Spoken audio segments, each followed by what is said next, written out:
See, I'm here because I don't want to be here. I'm forced to be here to fight these charges. All right, thank you. You're here because the jury convicted you of brutally killing your wife. Interrupting me while I'm talking. I don't interrupt you, so why do you keep interrupting me? I know you're the judge. Okay, hear me out. I've heard enough of this narcissistic.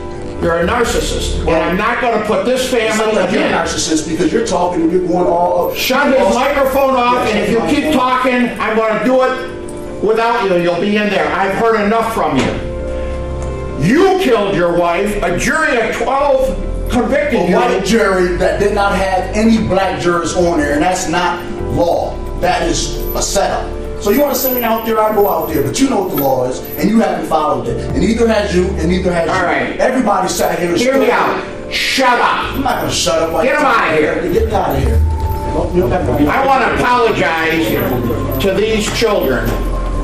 And I'm so sorry for some reason your mother ever ran into this guy.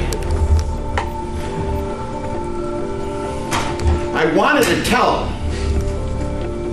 but I couldn't take it anymore. How he could disregard the love of his child and his two stepchildren by taking a shotgun. And what I heard at this trial, he missed the first shot. He blew her finger off and, from my understanding, hit her shoulder. He could have stopped, and I want to tell him that. But it wouldn't have done any good. So, unfortunately, under the law, I cannot send him to jail for the rest of his life without any chance of parole. But I will give him the maximum, because if anybody deserves it, he does. She stood in her mother's living room fastening a protective vest over her clothes. Not for work. Not for any dangerous job, but for a simple morning drive to take her children to school. Someone nearby said, "He's following her." Her mother asked, "Why the vest?" Keaira answered with words no family should ever hear. "Because he's going to kill me. You don't understand." A day later, her children were holding on to each other inside a car they never wanted to remember. People everywhere began asking how a young mother who asked for help so clearly could still be left on her own. This is Crime of Intent. Like, subscribe, and share. Every intent reveals a darker story.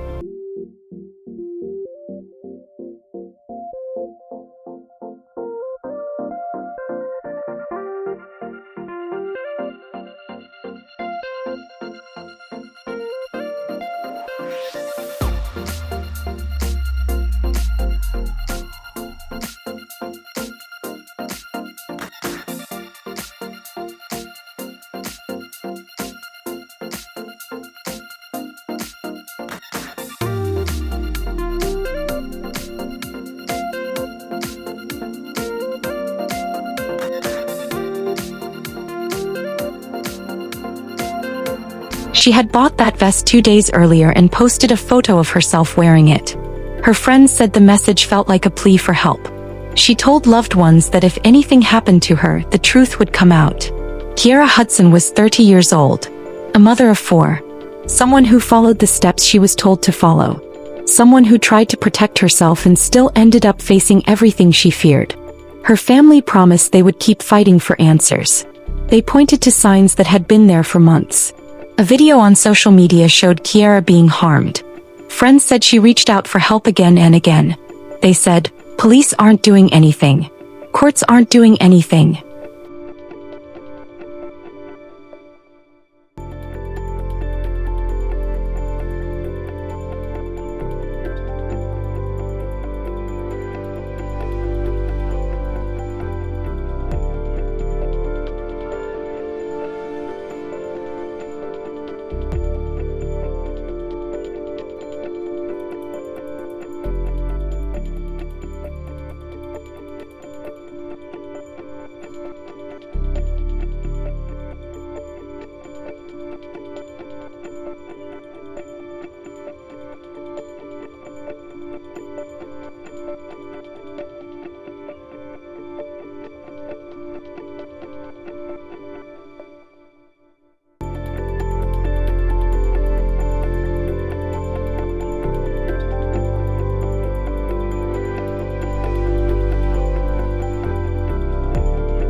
October 5, 2022 was supposed to be a normal morning. Keaira woke up at her mother's home in Cheektowaga, New York. She had moved there because she was afraid. She put on the vest, buckled her children into her SUV, and began the school drop-off like any other day. But that morning would spark questions across the country about danger inside relationships, how the justice system works, and how someone can follow all the rules and still end up unprotected. Around 8:30 that morning, while driving down Richland Avenue, another vehicle crashed head-on into her SUV. The man who stepped out was her estranged husband, 45-year-old Adam Benefield. He was holding a long firearm. A school bus pulled up beside them. Children on the bus saw everything. Keaira's 3 children were strapped in their seats. The oldest, 9 years old, would later testify that she saw her stepfather step out with the long firearm. Witnesses heard crying from the car. One child said, "Daddy did it." People who saw the news said it felt like something that should never have happened because the warnings were so clear. To understand this story, you have to understand Keaira herself. She was trying to build a better life. She had already lost one child. She called her Big Boy. She loved her kids deeply. Her posts online showed someone who grew up without enough support and was determined to give her children everything she never had. She once shared a message about being there for your adult children and promised she would break old family patterns so her kids would be cared for long after she was gone. She wanted love too. She wrote about wanting someone who prayed with her, cared for her, and had honest intentions. In March 2021, she shared that she was engaged to Adam. By August, they were married.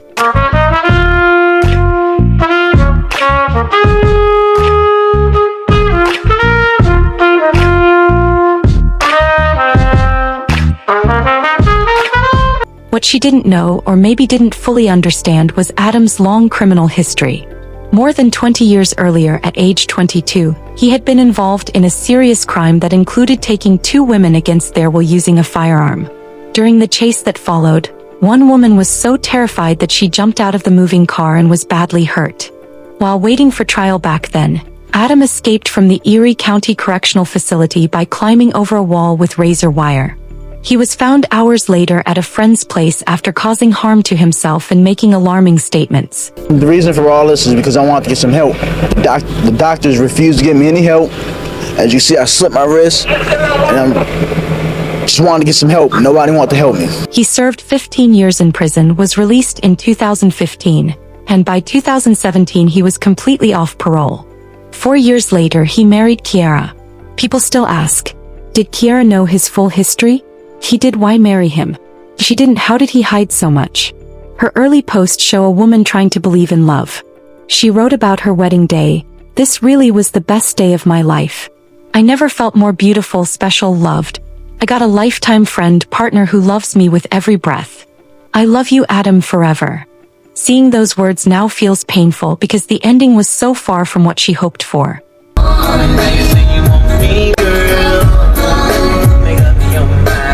Her family never supported the relationship. They tried to warn her.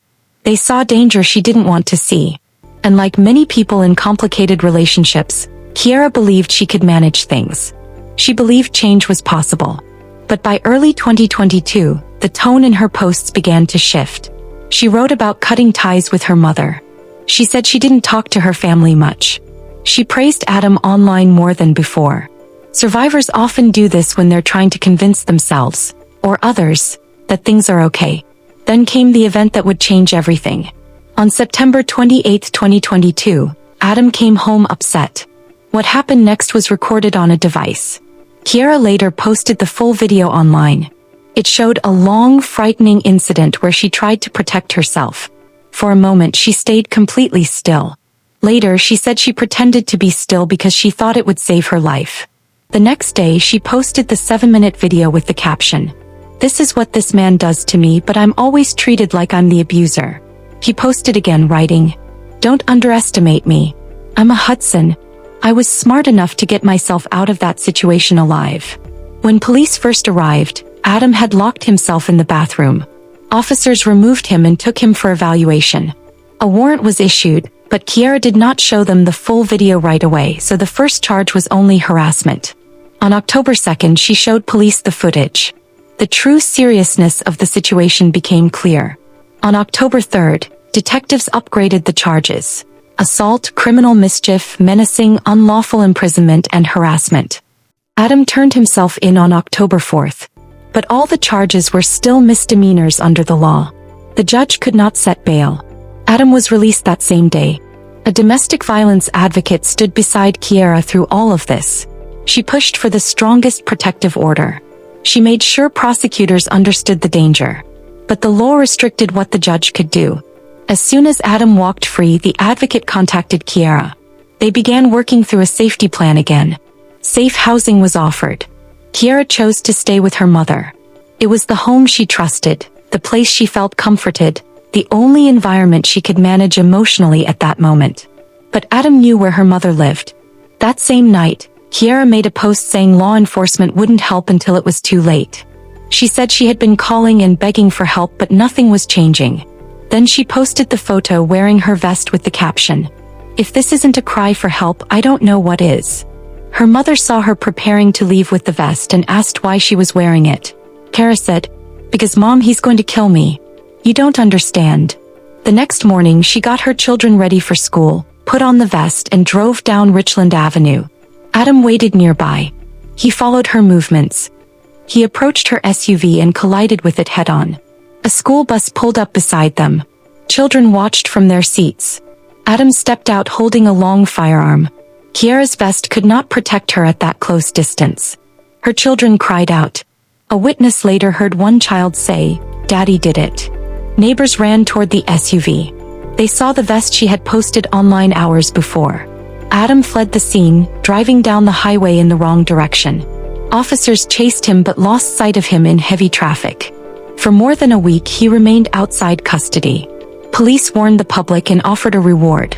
On October 13th, officers found him near St. Luke's Hospital, riding a pink bicycle. He was arrested and charged with second-degree murder, endangering the welfare of a child and violating the protective order. This time he was not released.